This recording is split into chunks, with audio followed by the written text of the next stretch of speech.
Vanoggend gesels ek met Justin Chadwick en hy is die Hoof Uitvoerende Beampte by die Citrus Growers Association. Ons gesels 'n bietjie oor die uitwerking wat verkose Amerikaanse president Donald Trump het op die sitrusbedryf in Suid-Afrika. Justin, welcome to GROOTplaas once again. Good morning. Thanks for having me on the show. This is such an interesting topic. What countries does South Africa export citrus to, and why do they value our citrus? Yeah, South Africa is the second largest exporter of citrus in the world after Spain. And we export to about 120 countries around the world. Our biggest export destination is the European Union. We send almost a third of our fruit into the EU, so it's a vital and very important market for us. We send about 20% into the Middle East, mostly Saudi Arabia and United Arab Emirates. Then we send about 13% into Asia, predominantly into China, and then a fair amount of fruit into Russia, about 8% of our fruit going to Russia, and about 8% going into the UK. So we pretty much cover the globe in terms of our exports. Our export agents and our service providers in the freight industry have really managed to get our fruit into just about every destination around the world. Can you give us an overview of the 2024 citrus season and some export figures maybe? Yeah, so there are lots of figures in our industry as always. I can imagine. We've exported about, the last count, 164.5 million 15-kilogram boxes, cartons. So that's just shy of 2.5 million tons. So it's an enormous amount of fruit. And that's slightly off our last year figure. Last year we were 165.1. So it's very slightly below last year's figure, but still an enormous task if one considers the sheer volume of what we've exported. It's quite a lot lower than our original estimate.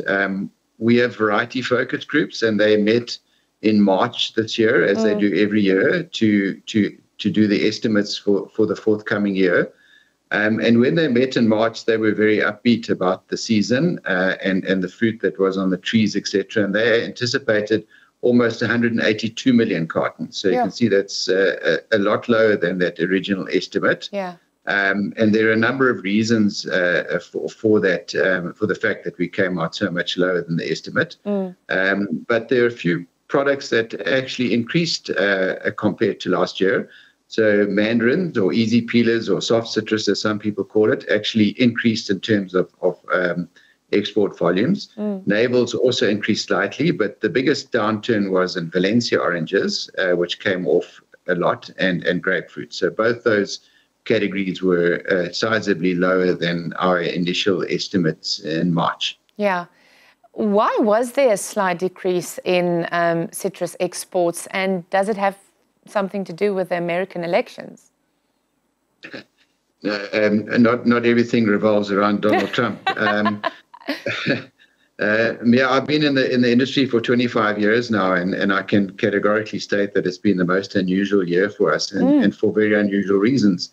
The biggest impact on our export volumes was without doubt the high price paid by processors for oranges going into juice.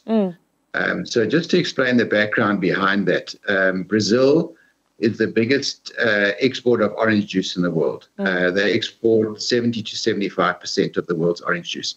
A massive industry.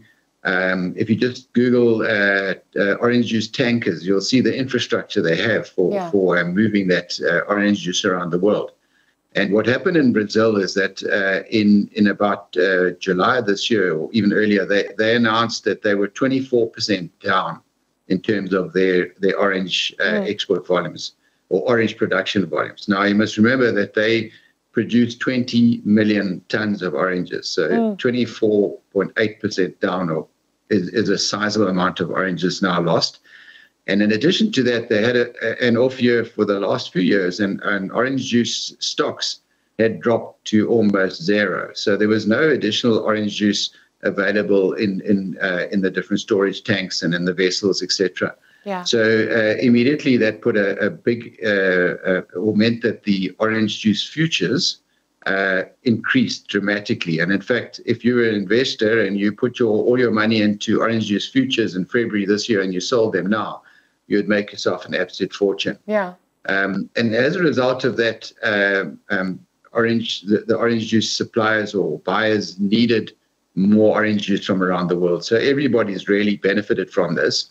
And in South Africa, we have a few really good and big players in the orange juice market. And they've been running their plants 24/7, 3 shifts a day for the whole season to try and keep up with the demand for orange juice around the world. And so the orange juice prices to the farmers went up about 6-fold. And so it became much more profitable for growers actually to send their fruit to the processing plant than to put it in a box to export. If you don't put it in the box to export, firstly, you don't pay for the box, which costs a fair amount, and you don't face all the risks in terms of exporting, phytosanitary risks and sanitary and various other risks that you might face if you're exporting. So that was without doubt the biggest influence, the juicing price. The other influences were around weather. So we had hot, dry conditions in November last year in our major growing areas. And as I said earlier, the biggest impact has been on oranges and on juicing oranges, Valencia oranges. So a lot of them, most of them are grown up in Limpopo province and in the north, and they had really hot and dry conditions. And I don't think people really realize the impact of that on the size of the fruit, because if you don't have good rainfall and the right conditions, the fruit just doesn't get to the right size. And very fortunately, the processing price was so good, because a lot of that fruit would have been marginal for export markets if we'd had to export it. Growers would have exported it if we didn't send it to processing. So we anticipate about 4% less fruit, because if you decrease the size of the fruit, you have less cartons to fill. But that would have then gone to juicing. The other impact was the severe weather impacts during 2024. So many of you would have seen the photographs and the videos around the citrus floods. They had 200-year floods in 1 year, and really impacted heavily on our exports to the US, because that's we export the US out of the Western Cape and Northern Cape. Secondly, we had a freeze up in Limpopo around around the Marble Hall area, Groblersdal. And that wiped off 1 million cartons just in 1 week. So we were doing estimates every week, or every 2 weeks with the Orange Focus Group, and they brought the estimate down by 1 million cartons over that 2-week period with that freeze. And then we had a lot of wind in the Eastern Cape, and that impacted on fruit drop. It just blew a lot of the fruit off the trees, and as a result, our lemons came down quite dramatically in the Eastern Cape. Eastern Cape produces 50% of South Africa's lemon, so a big influence there. So a number of factors, but a very unusual year. So tell me now, what is the effect of the American elections on the citrus industry? Yeah, it's interesting.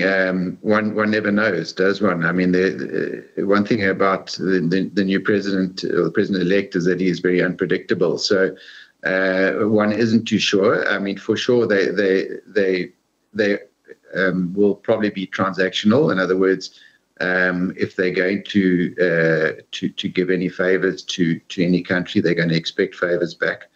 And the politics will always be interesting. If you're not our friend, then you're our enemy type of arrangement. So we'll be watching that space with a lot of interest. One of the really important things for us as a country, or two things, that one is AGOA. It's really important for the Western Cape growers who do have access to the USA and the Northern Cape growers, because it does give us duty-free access into their market. And one must remember that South America is very close to the US, so they've got a geographic advantage from countries like Peru and Chile and Uruguay and Argentina to get into the US. We've got obviously a lot longer voyage. and they have free trade agreements with the US from South America. So if we go and have tariffs added onto our fruit, then it does put us at a competitive disadvantage.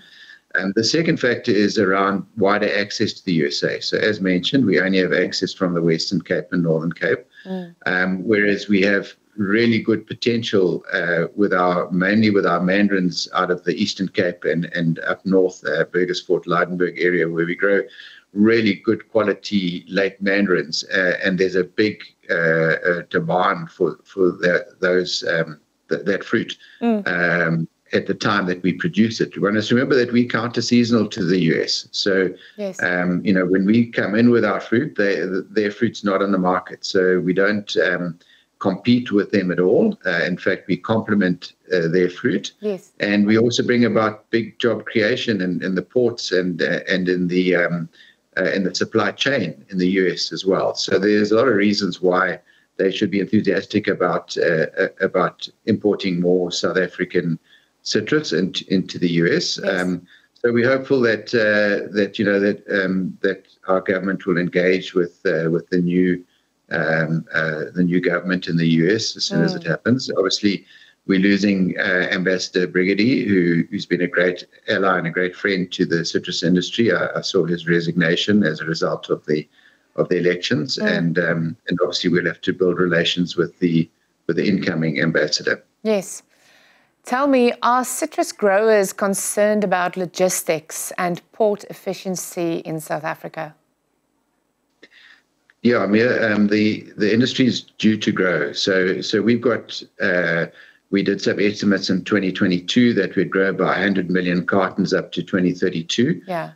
So that's a lot of extra fruit, and already the ports are creaking. I think it's no secret that the efficiencies in the ports are way below par. For a number of reasons. The equipment's dated. There isn't enough equipment, and the systems and the management, etc. It really needs a global operator to be in place to bring about change in the ports. So we were very lucky this year in a way that our crop was lower than we anticipated it to be, because when we were at the 182 million estimate, we had the super peak in Durban, because unfortunately for us in our citrus season, the peak of our Valencias is also the peak of some of the late mandarins, etc. So coming from the north, and all of that hits Durban in like a 3 or 4 week period. And it was dubbed a super peak by some of the Transnet officials.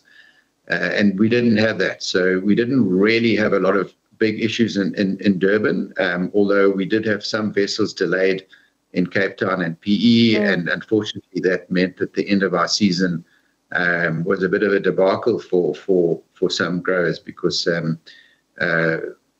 with a delay, many vessels arrived in Europe at the same time, and we lost a few weeks, selling weeks, which you don't gain again. Yeah. And the price dropped considerably over that period. So there were big losses that growers had to face as a result.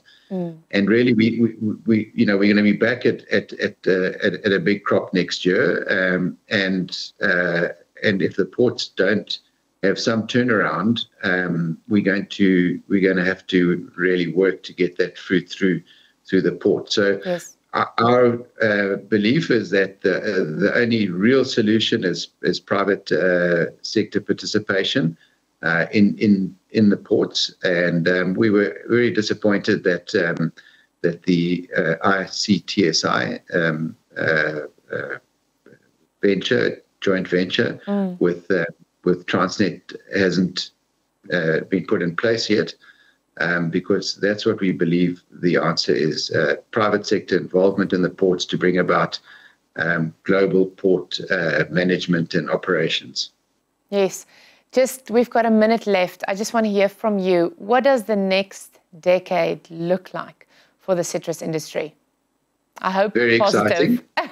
Yeah, very, very exciting. If we can get the ports right, if we can get markets to receive that additional fruit, we will sell that 100 million extra cartons, which will bring about 100,000 extra jobs and 20 billion extra in foreign exchange earnings. Wonderful. Justin, thank you so much for your time. As always, it's a pleasure. I hope you have a good day.